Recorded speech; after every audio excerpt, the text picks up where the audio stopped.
So the first thing you always need to do with your eyepieces is set them at 0 and 0. See the little line there and 0? It's for each eyepiece. And then what you do is you go all the way to the high magnification and then focus, okay? And then when you go all the way down, if it's not in focus to your eyes, then you just adjust from here. And then it will stay, you don't have to keep worrying about focusing. It will stay in focus from the high zoom to the low zoom. So that's the first, I was like, why isn't it staying in focus just now as I was zooming up? So it's because the eyepieces weren't on 0 and 0 to begin with. Okay, so that's number one on the microscope side. The SZX16, it's our top of the line stereo, and it has an LED fluorescence light source that's it over there. This actually turns it on and off. Once you turn it on from the back, then you can turn the light on and off just by hitting the top here. And then you have intensity control. Then this base is LED base also, and right now it's equipped with something called oblique, which gives you that three-dimensional kind of appearance with transmitted light and a dark field stop. So you have those two positions. There's other positions available if you wanted to add other things to it. So it's blocked right now for fluorescence. I have these little blockers so that it's not hitting the LED light source, and it's keeping a black background for fluorescence. So that's why there's some blocking spot, but that could come out and you could put something else in for transmitted light. Okay, this is called an aperture. So it also helps sort of with depth of focus. If you're trying to see a little bit deeper into a sample all at one time, this will give you depth of focus. It will can change your resolution and reduce your resolution a little bit, so it's sort of a trial and error, so just to see if it helps you in any way. So that's why that's there. Got your tilting head. And here are the filters for fluorescence, and they're labeled, I think, with colors. How did we do this? Oh, I thought we eventually put little red dots and blue dots and whatever on here, but because what I do is I sell less expensive filter sets than Olympus, and then you have to put your own little labels on them to know which filter is in spot to save some money. So there's filters in we place just look there. through to pick them. Yeah, okay. You could get like little tape, maybe, of like a red tape, a blue tape, a green tape, whatever. I forgot what I have in here, but I could tell once I get into software, I guess.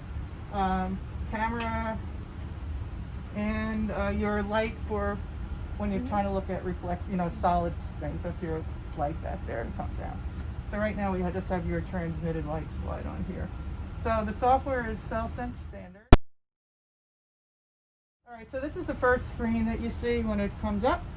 And these are called toolbars up here, and these are called tool windows, these things here. So right now we have, I don't know if you need the line profile, I'm going to just close it. Under view, so you have toolbars and tool windows. So you can choose whatever you want up here or not want up here to clean up the way you'd like your screen to look. Okay, so right now on my tool window, I have your two objectives right here. Looks like I should have your zoom. So something else I need to add that I thought I had on here is, so I could add all your zoom on here. And it was on there before. It was, right? Okay, so I gotta add that back. If you happen to see the little X mark here, sometimes people will come here and close it out and you go, oh my God, what do? I can't take pictures. It's either you can go over here or then just bring it back by going view, tool window, camera control, and you get back. That's kind of a thing I've seen happen. So that's why I like to have it up here as well as a toolbar. All right, so over here is you can, did I set this up that you can move this? Let's see, tools, options, environment, general, yes. So when I put you in expert mode, you can grab onto these and move them to wherever you prefer for you. So you could just kind of move them around. So very user friendly, very, for your work, you could just move them around, what makes it more comfortable. Are you all logging on different logins though? Nope. Okay, so that's where you just probably just want to leave things well enough alone. But if you had your own login, then you can have your own screen. Okay. Okay, another thing I like to have open as a tool window for you when you're doing is something called adjust display. So here's adjust display. So I'm going to put that over to here. So, oh, I wanted that separate, sorry. I have to grab it from here.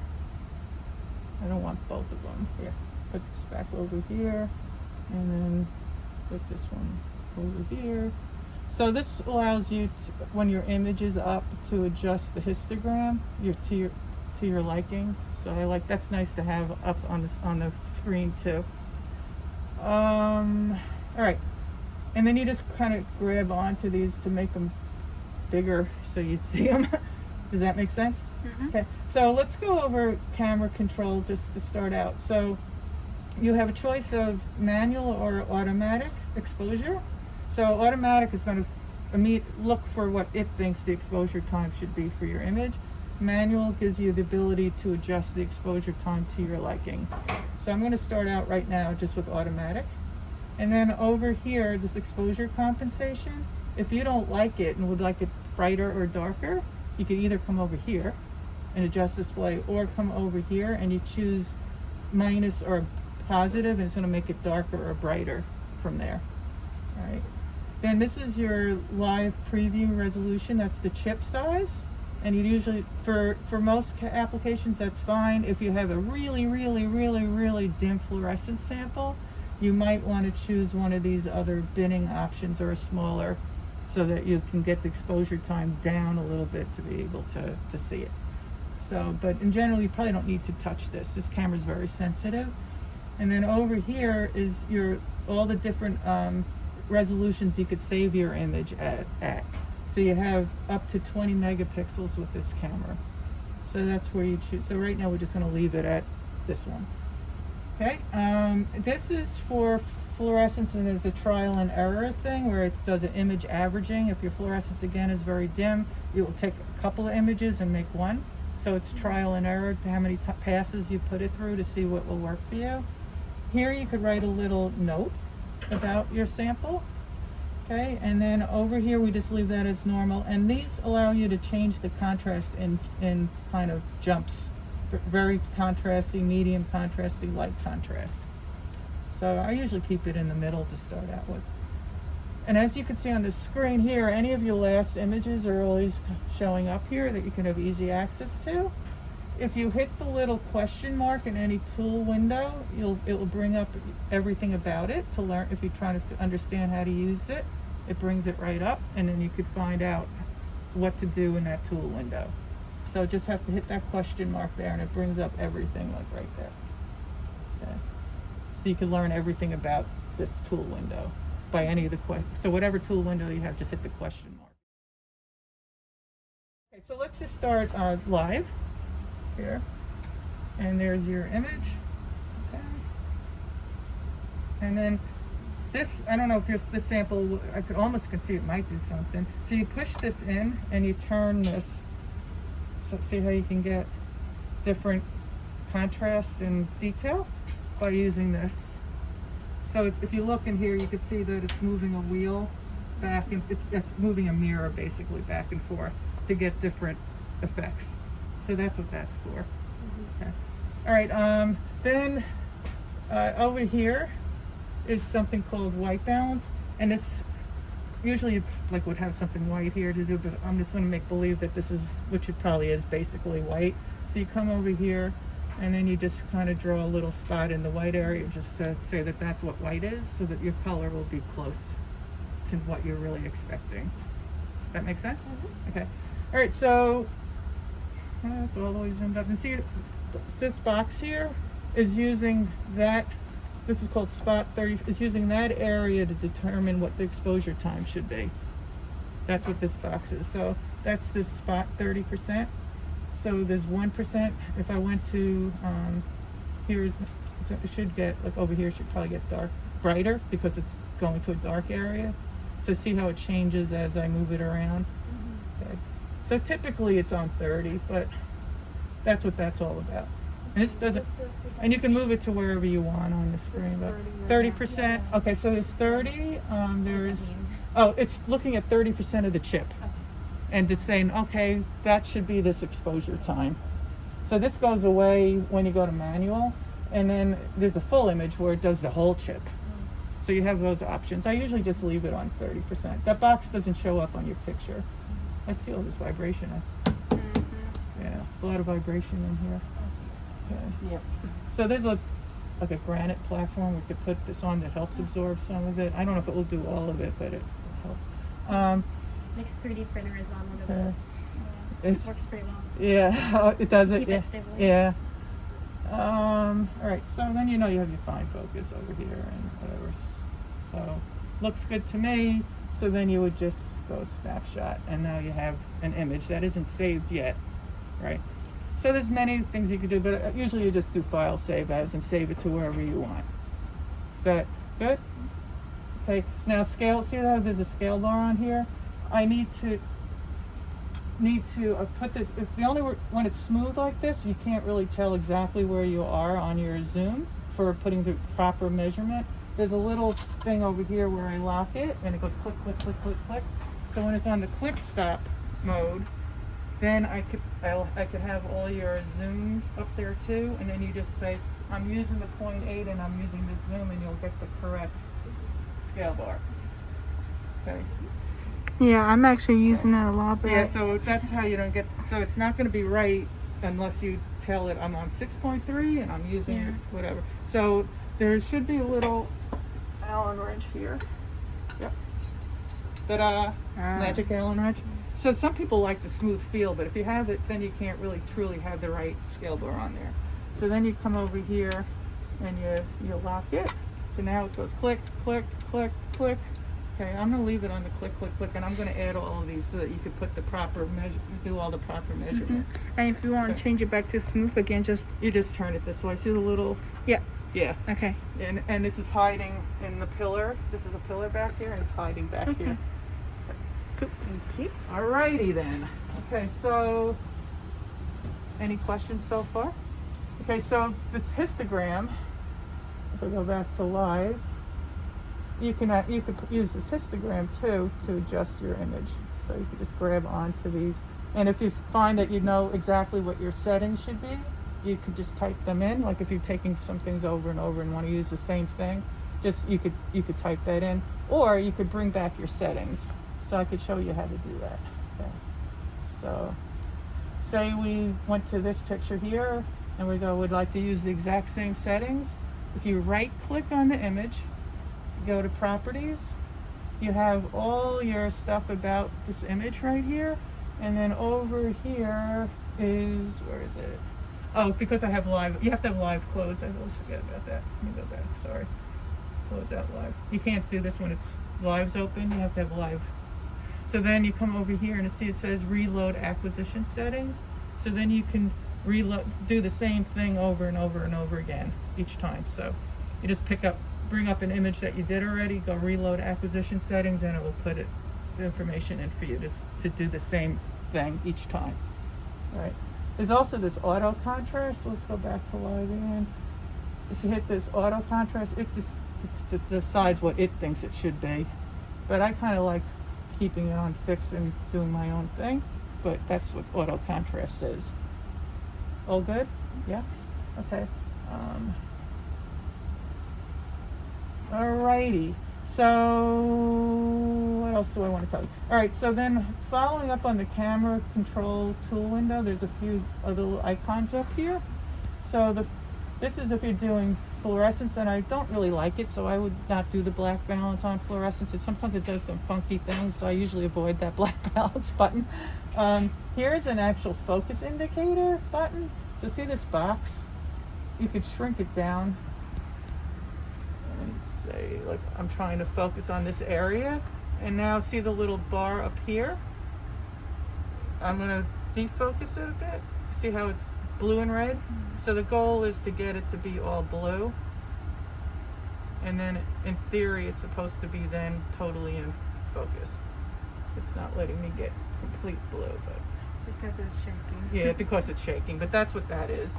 Again, I'm more of a person looking at the screen type of person, but it exists. All right, so that's that.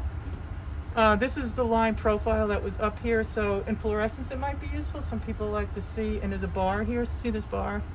So, come on, grab onto you here. You can move it around, and you can see the histogram, the line profile of intensities by using that. And you could stretch it and move it and stuff. So that's what that is. Here you could change this from monochrome to color. That's what that is. Now this is an important button here. It looks like a video camera to me. It's acquisition settings. So you come over here, and here's where you can say I could give, this is called a snapshot, and you can give it whatever name you want right here. Movie process manager, and then saving snapshot. If you wanted to save it to a folder, you come over here and go file system, and then you direct it to wherever you want the images to go. This is dangerous for all of you logging in on the same thing. So you're going to have everyone's images in this all of a sudden in your folder. But I just wanted to point it out that it exists. So no automatic save. Okay. Just a couple things there. This button here toggles the bit depth of the camera. So when it's, I always forget, when it's yellow, I think it's the highest, and when it's not, I think it's the lowest. See how it has sort of a yellow look to it? And we could test it out, because I'm just going to snapshot this when it's yellow and go back to properties, and then it will say what we just did that in. Where are you hiding again? Oh, here. So see where it says 48-bit RGB color right under type? This is a 3-chip camera. I mean a 3-color camera. So it's 12, 12, 12. But no, it's 3 into 48. 1. 3 into 48. No. Yeah, three channels. I just can't do my math all of a sudden. I just can't 50. This is a 60. So 48 divided by 3 is what we're going to do. Yes, Okay, 48 that's a divided. 16. Yeah, 16-bit. So it's 16-bit per channel. That has trouble opening up in Photoshop and stuff like that. So you have to. So if what you can do is you can come over to image mode and convert it to an 8-bit instead of the 16-bit. So when it's yellowed, it's in the 16-bit mode. When it's not yellowed, it's in the 8-bit mode. Okay. So when you open up an image and it's black, is because it was taken in that 48 mode, and you just have to come over here and convert it under image mode, and you can convert it and fix it. Okay. All right. Am I good so far? So the software's sort of set up in a workflow mode. You take your picture, then you can go to measure. And in measure, you have all these choices of measurement down here, and then you can save it to you could save your images out to a Excel if you wanted. Like all your measurements, you could save out to Excel. So that's what that is. And you also have a choice of object counting. If you wanted to count things, you can do object counting in here. I'm sure we have like image J. Yeah. So yeah, a lot of times you do a lot of that, but it's all here too. So just so you see that it's all. It all exists right here for. But you have to make sure. But you have to make sure you did tell it I was using this objective and this zoom, or you're gonna have all erroneous, numbers. Okay. Back to acquisition. So now close out these properties. So let's see, where am I at? Okay, so I did all that. So then let's kind of go along the top here. So file, the typical file, save as, etc. Edit. You can do what you could sometimes do. Copy, the image and then copy it to display it, and then paste as a new image. It's just things in the editing. View. So here's where you get to view all your things, like the scale bar and the tool windows and the toolbar options. So you can put a scale bar on here. There's something called an info stamp, and I can show you where that is. And typically it would default to a magnification down here if we had the info stamp. Like if I go info stamp now, magnification. It's not right because I didn't tell what I'm doing, but you can put whatever you want. There's a lot of options of what you can have as an info stamp. So, and if you're an F key person, you just use these Shift F key things. You have a crosshair, you got a digital reticle. You could change the screen to be dark. And some people like the dark background instead of, especially when you're in a dark room with fluorescence, but in this room I just, but you could change the look. Okay, acquire, is all the stuff we talked, so that you could come up here and do reload settings also. You don't have to go to properties, you can just come here. Image, this is where when we're doing fluorescence, we'll combine your channels or your color images to do merging and other things. Like if you wanted to burn this, so you'd have to, if you don't think you're ever going to use the image for any analysis, you could burn in your scale bar. So if you save the image as TIFF, it won't show up in another program. So you have to burn it in or duplicate your image and save it as like a JPEG or something. Because it's a layer. Okay. If you screwed up and said, oh my God, I forgot to tell it what objective and what zoom I was on, calibrate image comes up, and then you can choose it. You'll have another, see the zoom, I need to add that. Okay, but you'll have all these options and then you just change it to what you really did use it, and then you'll be fine again. Okay. There's a lot of things here. I don't want to overdo it, but I just want to point things out. Then you have all these sharpening features and, you know, all your Photoshop sort of stuff under processing. Okay. And then these are all your measurements, and then I'm going to sort of stop there. Another thing I like to have up is a toolbar though. See, this allows you to split your images up, and if you hit the little worldy thingy, you can zoom up and down and compare to them next to each other. It's kind of nice. You can even have a live image up and another image and just kind of compare them. So then to get back to that, you just hit 1. Okay. I'll get rid of this again too. Any questions so far? No? Is there anything you were trying to do and you couldn't do? That you say, oh, I need help with? You know, the only one who, okay. You cover all my questions. I did? Okay, okay. All right, so, So one just personal thing. So for example, I want to make this background completely white. How do I do it? Make it completely white? Yeah. I mean, as like this. Right now it's not so white. Yeah, so the camera's purposely, because it is used for analysis, it doesn't like to go to the overexposed white in theory, because then you can't count that if you were ever going to analyze. So it's always going to have a slightly grayish look to it. Okay, so but you can make it a little bit whiter by, if we go to live again. I'm sorry, what was your question? Just make it whiter. So by doing this in a way, but then you're kind of overexposing some things, right? So, and then, or come over here and then again try to play with this to what will be at least maybe better for you, but it's always going to have a tiny bit of a gray. Okay. It's on purpose. Okay. Okay. Because if you have white and you go to analyze it, you could be missing some information. So it purposely kind of brings it in a little bit. Okay. That's not too bad. And then I guess you could actually, no, what you could do is do it after as a process, right? So you could come over and then come over to process, enhancements, white balance again maybe, or let's see what happens when we do that. Come over here and maybe you could just kind of mess around with this a little bit. I don't know if that, but, you could play with some of the processing tools and see if you could make it whiter. I don't know if that made it whiter or not, but yeah, it did. Yeah. So does that help? Yeah. Okay.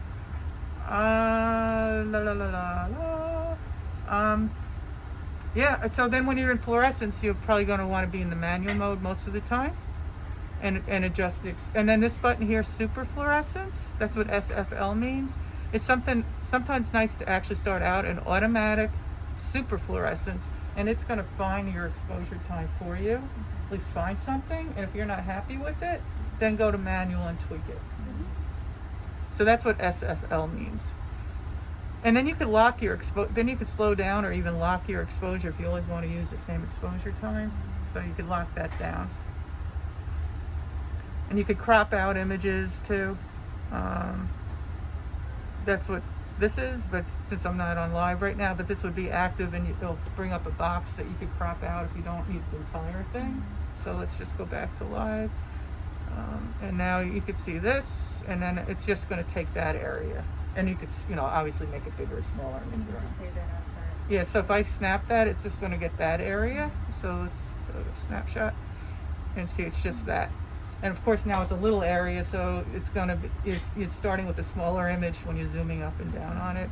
But that's what, that just took that area, right? And the scale bar that's just take currently that. on there will scale? It's wrong right now because I need to add the zooms, and then you would say I'm using this objective and this zoom. There'll be another box here that will have the zoom, and then the scale bar will be accurate. Okay.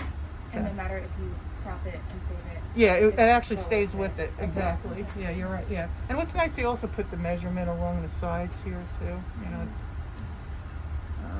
Kind of to give you a little eyeball of what you're using. So this should be changing the scale bar as I'm doing it. Say 1 millimeter. Make sure everything's working. On the start page, where's the start page hiding? Oh, here. On here, there's manuals also to get to. So you could come over here and find a manual in any language. So if you're one of those type, would rather look at a manual to read instead of checking the question mark or whatever. And you also have the standard, help, and you type in what you want, right? So you just would type in, I'm looking for, search on this, and it will find it for you. So it has all those multiple help menus. So typically, if you're having a problem, lots of times I can help you over the phone, or I could send you screenshots. This is how you do things. And we have a phenomenal help desk that can help you. Is this online? Yes. No. Yeah. Okay, if it's online, they could even WebEx in and show you how to do things. I think Okay. it's They're great. They're so helpful.